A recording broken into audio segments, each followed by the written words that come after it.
Hi friends, welcome to sumithra samayalarai. இன்னைக்கு வீடியோல ரவையும் மாம்பழமும் வைத்து சுலபமான முறையில் சூப்பரான கேக் தாங்க எப்படி செய்யலாம்னு பார்க்க போறோம். வாங்க எப்படி செய்யலாம்னு பார்க்கலாம். இப்போ கேக் செய்யறதுக்காக இதே போல ஒரு மாம்பழம் எடுத்துக்கலாங்க. நல்ல பழுத்த மாம்பழமா எடுத்துக்கலாம். இப்போ இந்த மாம்பழத்துல தோல்லாம் எடுத்துட்டு சின்ன சின்னதா நம்ம கட் பண்ணி எடுத்துக்க போறோங்க. இதே போல கட் பண்ணி எடுத்துக்கலாம். இப்போ ஒரு மிக்ஸி ஜார் எடுத்துக்கலாங்க. மிக்ஸி ஜார்ல நம்ம கட் பண்ணி வச்சிருக்கோம்ல மாம்பழம் அதில் 1/2 கப் அளவுக்கு நம்ம சேர்த்துக்கலாம். இப்போ இது கூடவே 1/4 கப் ரவை சேர்த்துக்கலாங்க. இப்போ இது கூடவே சக்கரை சேர்த்துக்க போகிறோம். 1/2 கப் நான் சக்கரை சேர்த்துருக்கேங்க.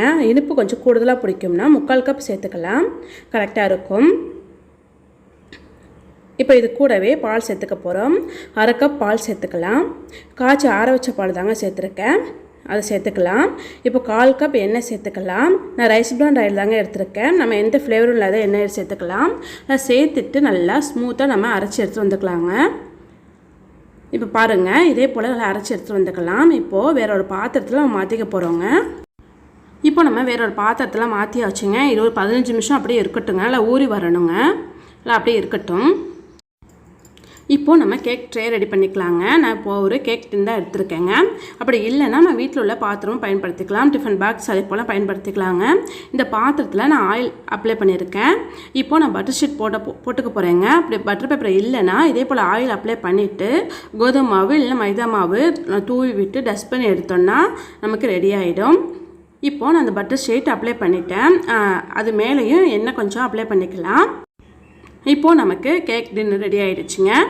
இது இருக்கட்டுங்க. இப்போது நல்லா 15 நிமிஷம் நல்லா ஊறி வந்துருச்சுங்க. ரவை எல்லாமே நல்லா ஊறி வந்திருக்கும். இப்போ நம்ம ஓப்பன் பண்ணிக்கலாங்க. இப்போ இது கூடவே 1 ஸ்பூன் பேக்கிங் பவுடர் சேர்த்துக்கலாங்க.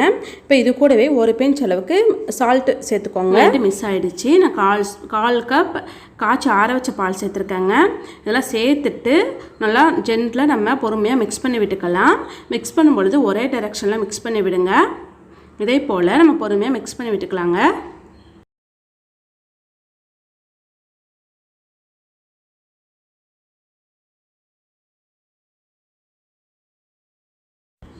இப்போ நம்ம மிக்ஸ் பண்ணி விட்டாச்சுங்க. இப்போ நம்ம ஏற்கனவே ரெடி பண்ணி வச்சுருக்கோம்ல கேக் ட்ரே, அதில் நம்ம மாற்றிக்கலாம். இப்போது நம்ம ரெடி பண்ணி வச்சுருக்க கேக் ட்ரேயில் நம்ம கேக் பேட்டர் எல்லாமே மாற்றியாச்சுங்க. இப்போது மாற்றிட்டு நம்ம நல்லா டேப் பண்ணிக்க போகிறோம். இதே போல் நல்லா தட்டி நல்லா டேப் பண்ணி விட்டுக்கலாங்க. இப்போது நம்ம கேக்கை பேக் பண்ணி தாங்க எடுத்துக்க போகிறோம். நான் ஸ்டவ்வில் தாங்க பேக் பண்ண போகிறேன். இப்போது நான் இதே போல் ஒரு பாத்திரத்தை நான் ப்ரீஹீட் பண்ணி வச்சுருக்கேன். அதில் 10 நிமிஷத்துக்கு மீடியமான ஃப்ளேமில் வச்சு நான் ப்ரீஹீட் பண்ணி வச்சுருக்கேங்க. நல்லா ஓப்பன் பண்ணிக்கலாம். நல்லா சூடாக இருக்குது. இப்போது இந்த பாத்திரத்தில் ஒரு கிண்ணம் தாங்க நான் வச்சுக்க போகிறேன். நம்ம ஸ்டாண்ட் இருந்தாலும் வச்சுக்கலாம். இப்போது ஒரு கிண்ணம் வச்சாச்சு. இது மேலே நம்ம ரெடி பண்ணி வச்சுருக்கோம்ல கேக் ட்ரே, அதை வச்சுட்டு இவ்வளோ மூடி போட்டு நல்லா க்ளோஸ் பண்ணி விட்டுடலாங்க. ஒரு 45 நிமிஷத்துலேருந்து 50 நிமிஷம் வரைக்கும் ஆகுங்க வேகிறதுக்கு. எனக்கு நல்லா 50 நிமிஷம் ஆச்சுங்க. நம்ம வைக்கிற ஃப்ளேமை பொறுத்து மாறுபடும். லோ ஃப்ளேமில் வச்சு வேக விடுங்க. இப்போ இருக்கட்டுங்க. இப்போ பார்த்தீங்கன்னா நான் ஒரு 50 நிமிஷத்துக்கு பிறகு பார்க்குறேங்க. இப்போ நல்லா கேக் நல்லா வெந்து வந்துருச்சு. இப்போது நம்ம ஒரு கத்தி இல்லைனா டூத் பிக் வச்சு உள்ளே விட்டு பார்க்கும்பொழுது கேக் நல்லா வெந்து வந்திருக்கும். ஒட்டாமல் வந்துச்சுன்னா கேக் வெந்துருச்சுன்னு அர்த்தங்க. இப்போ நல்லா கேக் வெந்துருச்சு. இப்போ நம்ம ஸ்டவ் ஆஃப் பண்ணிவிட்டு நம்ம எடுத்துடலாம். இப்போது கேக் ட்ரேயை நல்லா ஆற விட்டுடலாங்க. ஆற விட்டுட்டு தான் நம்ம கேக்கை எடுக்கணும். சூடாக நம்ம எடுத்தோன்னா உடஞ்சிருங்க. இப்போ நல்லா ஆற விட்டுடலாம். இப்போ பார்த்தீங்கன்னா கேக் நல்லா ஆறிடுச்சு. இப்போது ஓரங்கள்லாம் நான் ஒரு கத்தி வச்சு எடுத்து விட்டுக்க போகிறேங்க. இப்படி செய்யும் பொழுது கேக் கொஞ்சம் உடையாமல் வரும், அதுக்காகத்தான் இப்படி நம்ம செஞ்சுக்கலாம்.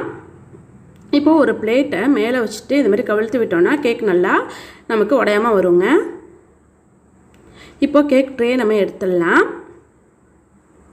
இப்போது நான் மேலே உள்ள பட்டர் பேப்பரை எடுத்துக்க போகிறேங்க. அவ்வளோதான், நமக்கு ரொம்பவே சூப்பரான மாம்பழம் கேக்கு ரெடி ஆகிடுச்சு. நம்ம இந்த கேக்குக்கு எந்த வித எசன்ஸும் நம்ம சேர்க்கவே இல்லை. அந்த மாம்பழத்தோட டேஸ்ட்டாக அப்படியே இருக்குங்க. ரொம்பவே சிம்பிளாக நம்ம செஞ்சிட்டோம். குழந்தைங்க ஸ்நாக்ஸ் கேட்டால் இதே போல் சிம்பிளாக கேக் செஞ்சு கொடுங்க. இப்போ நல்லா கட் பண்ணி காமிக்கிற பாருங்கள். நல்லா சாஃப்டாக இருந்துச்சுங்க கேக்கு.